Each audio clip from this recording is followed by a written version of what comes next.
Hello friend, আমি ইন্দ্রাণী দত্ত। আজ আমি তোমাদের কোনো রান্নার ভিডিও দেখাচ্ছি না। তার কারণটা বলছি।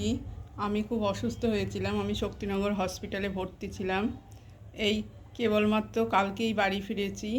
খুব কষ্ট করেই রান্না করছি। আমাদের তো রান্না করতেই হয়, তাই আজকে আমি রান্না করছি পনির দিয়ে আলু দিয়ে একটা তরকারি। আর এদিকে দেখো ভাত হচ্ছে, দেখো হাঁড়িতে ভাত হচ্ছে। আর এদিকে পনির আলুর তরকারি হচ্ছে, আর করব মটরের ডাল আর পাঁপড় ভাজা।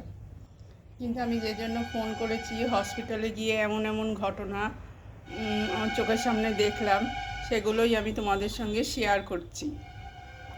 তোমরা সকলেই জানো বিহারটে একটা বাচ্চা ছেলেকে মেরে ফেলেছে। কারা মেরেছে, কী বৃত্তান্ত, সে সম্পর্কে কিছু বলছি না। কিন্তু আরেকটা ফ্যামিলি, যে ফ্যামিলির দুজনকে পাবলিক গণধোলাই করে পিটিয়ে মেরে ফেলেছে, সেই ফ্যামিলিরই একটা বউ, বড় বউ নিশা মণ্ডল, অল্প বয়সী বউ। সে বউ প্রেগনেন্ট। সেই বউটাকে মানুষ কিভাবে বীভৎসভাবে মেরেছে তোমরা না দেখলে কল্পনা করতে পারবে না। এই ঘটনাটা শেয়ার করার জন্যই আমি কিন্তু তোমাদের সঙ্গে ভিডিও করছি। একটা গর্ভবতী মহিলা, তার ওপরও মানুষের দয়া নেই। সেই বউটাকে বীভৎসভাবে মেরেছে। সেই বউটা আমাদের ঘরেই কিন্তু ভর্তি ছিল। আমরা সকল রোগীরা মিলে তাকে অনেক সাহায্য করলাম। সাহায্য বলতে সত্যি কথা টাকা পয়সা দিয়ে না, কিন্তু যে যেটুকুভাবে পারলাম আমরা সাহায্য করলাম। সেই বউটা 3 মাসের প্রেগনেন্ট, তাকে মেরে তার সারা গায়ে এমনভাবে দাগ ফেলে দিয়েছে যে দেখলে তাকে চেনা যাচ্ছে না। সে যখন বয়স বলছে, আমরা সবাই রুগীরা অবাক হয়ে যাচ্ছি। পরে বুঝতে পারলাম তাকে ওইভাবে মেরেছে বলে তার সারা শরীর ফুলে গিয়ে তার বয়স বোঝা যাচ্ছে না। সেই নিশা মণ্ডলের বাড়ি ঝাড়গ্রামে, খুব গরিব মানুষ। এবার আমি তর্ক বিতর্কের খাতিরে যাচ্ছি না, সেখানে হয়তো কি হয়েছে না হয়েছে সেটাও আমি জানি না। কিন্তু আমি শুধু একটা কথাই বলতে চাই, যে মানুষ কেন দেশের আইন কানুনের ওপর ভরসা করতে পারছে না? তারা কেন নিজেরা আইনকে নিজের হাতে তুলে নিচ্ছে? এইভাবে দেখা যাবে কোনো একটা জায়গায় সামান্য গণ্ডগোল হবে, সেখানে মানুষ 10 জন মানুষ আগা পিছু কিছু না জেনেই যাকে তাকে মারতে আরম্ভ করবে। এটা কোন ধরনের পরিস্থিতির শিকার হচ্ছি আমরা? নিশা মণ্ডলের শ্বশুর শাশুড়ি তো মরেই গিয়েছে।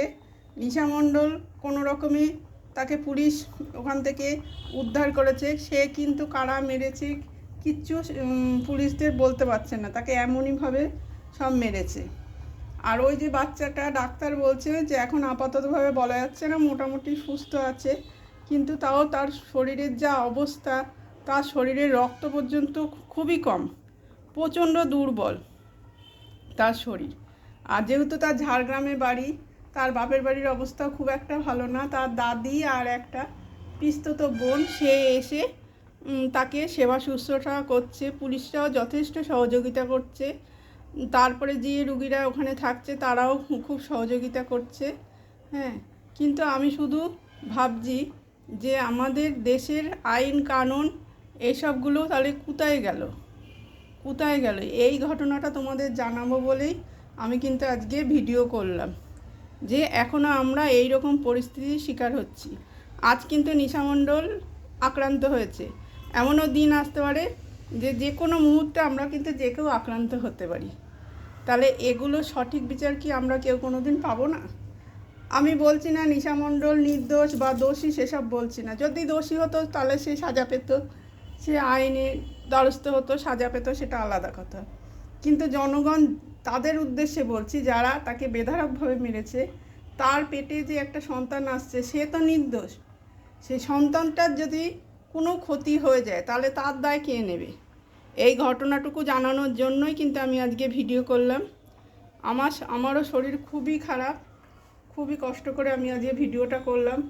যদি আমার বক্তব্যগুলো ভালো লাগে তোমরা অবশ্য করেই লাইক করবে, কমেন্ট করবে আর শেয়ার করবে। আর আমি যদি তোমাদের বোঝাতে পারি বা ঘটনাটাকে সঠিকভাবে বর্ণনা করতে পারি, আমি হাঁপিয়ে যাচ্ছি, তাহলে তোমরা আমাকে একটা লাইক দেবে, কমেন্ট দেবে আর শেয়ার করে সবার মধ্যে ছড়িয়ে দেবে।